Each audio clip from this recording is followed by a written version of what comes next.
Hi folks, Pat here, and tonight's story is about racism. Racist everywhere, and God, I need a drink. I don't drink, by the way. Can't. But anyway, um, I really didn't want to do this story tonight because when I first started doing these rants, I did it because I used to be a writer. And again, I'll make the statement, I'm nowhere near the writer that Mr. DeVegas is because he's an excellent writer.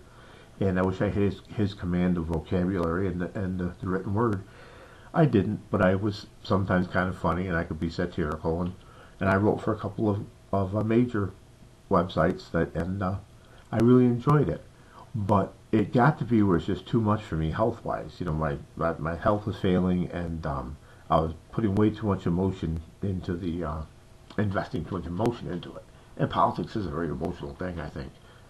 Anyway, so I started to do these rants because I didn't have to do a whole bunch of research. I just pick a story that aggravated me at the moment, and I rant about it for 2 or 3 minutes, and that was it. And I get it out of my system because I still follow politics very closely. Anyhow, the problem I have with this subject is I need to do research, and a lot of research. And the more research I do, the madder I get because the more crap I find. I was going to write tonight about Mr. DeVegas again and Black Liberation Theology, but I'm not going to. I think I picked on him enough for once, but I'm going to use his name a few times tonight. Um, but what I found in searching the subject, because actually I just pulled one little thing out of Mr. DeVegas' column to talk about, I'm going to get to that in a minute. But what I found in searching the subject, there's an old saying. There's a lot of old sayings. I'm old, so I know most of them. Well, one of them is that beware who you send to fight monsters, lest they become monsters. Now, I don't know if Mr. DeVegas started his writing career wanting to honestly point out racism in our society and injustice and fight against those things, and perhaps he did. Perhaps he did. I'll give the credit of the doubt there. I don't know. Or if he's, as some have accused, he's just a paid shill of the left, starting little racist rumors and throwing a few facts up on the internet hoping they stick and trying to paint people as racists. So I don't know where he came from in that regard. But I'll tell you one thing, and that is if you read his writings, gosh, if you're white, you're a racist, basically, especially if you're a white Republican. I guess he talked about Chris Matthews and he called him a racist, so I guess he's not. But gosh, a lot of Republicans are. Every Republican candidate this year is a racist, and every Republican candidate from the last election's a racist. Going back to McCain and Palin. I'm not sure how far we had to go back before Mr. DeVegas found a GOP candidate who wasn't a racist, but I'm thinking Lincoln, and I think he has some doubts about him.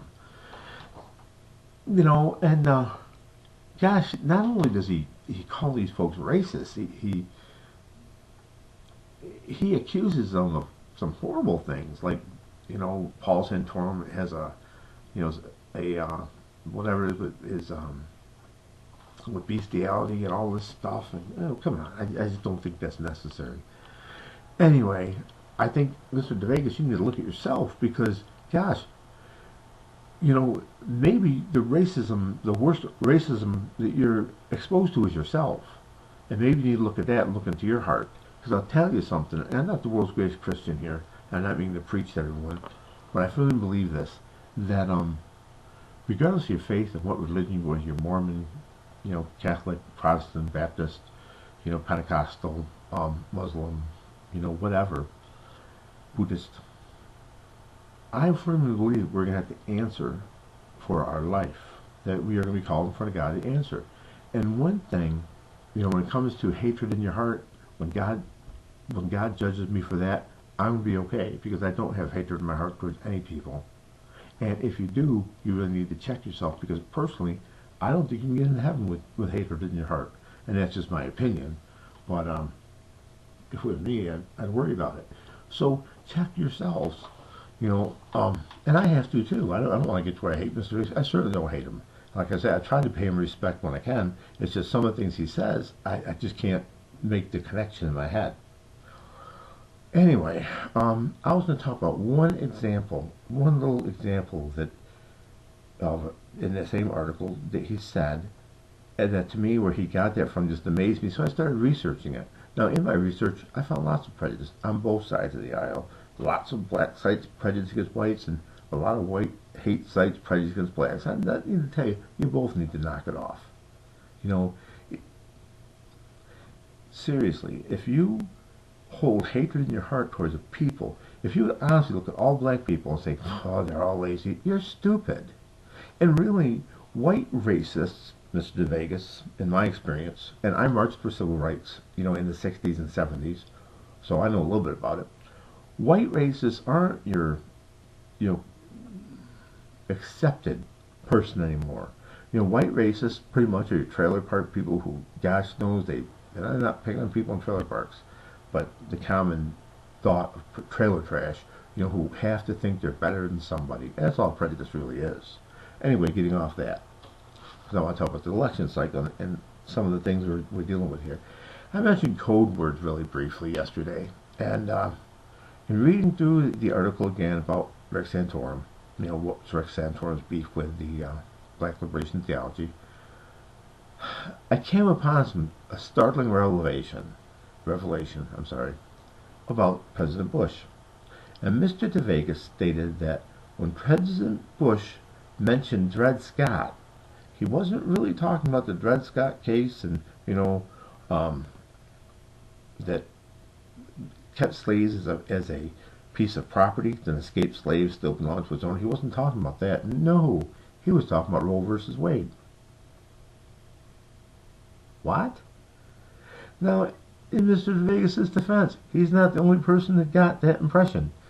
There was a gentleman named Timothy Noah who came up and said that Dred Scott is a code word for Roe versus Wade. And David Kirkpatrick of the New York Times ran with that ball, saying, yep, how do you get that? Because I'll tell you, God knows, I had no idea.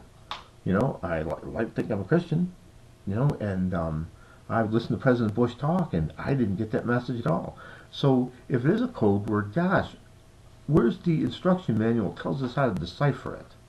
Because I'm missing mine, and I bet you a lot of people are missing theirs. I just don't think this whole code word crap is going to fly, and I'm tired of hearing it. If I knew a secret code and no one had a decoder ring, I don't think I'd waste my time saying it. And I don't know how it gets a message across to people. And again, just to accuse people of that because you can't find something they overtly said, that to prove your point, it's like you could find something in this last, what is it? Gosh, I'm running along 7 minutes. I've been talking to, I said this and I meant that. Well, pretty much I meant what I said.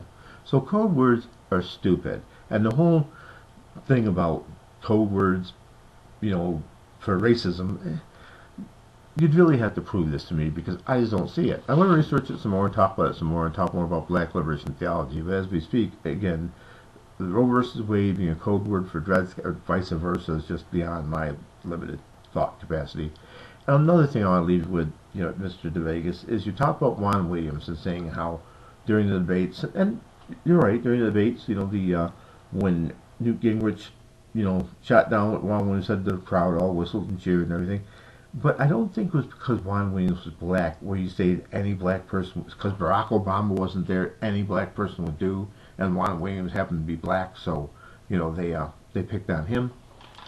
I think it's because Juan Williams is a liberal. I think that's the reason.